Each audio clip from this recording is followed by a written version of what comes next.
Hey guys, Wayne here from H2 Tech Videos. Today I'm doing a quick video. I want to show you how to take a screenshot on the Coolpad Legacy.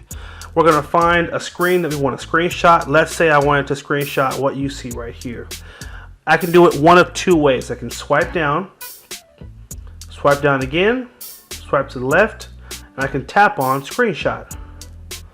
And just that easy, I can take a screenshot of this screen, and I have a couple of options. I can do a normal screenshot, which will only take a picture of what's on this screen.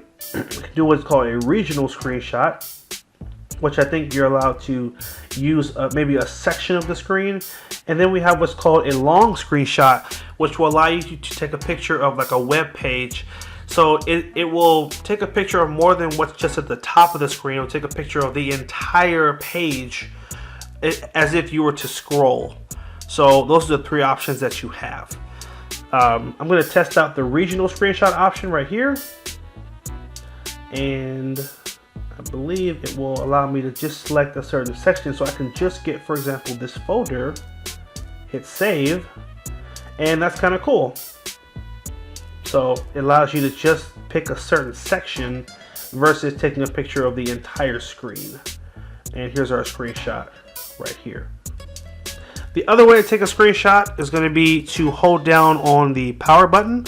So find your screen first. Let's say I want to take a picture of this this calendar screen. I'm going to hold the power button, hit the screenshot button down there, and that easy I have another screenshot, and then I have a pop-up that should allow me.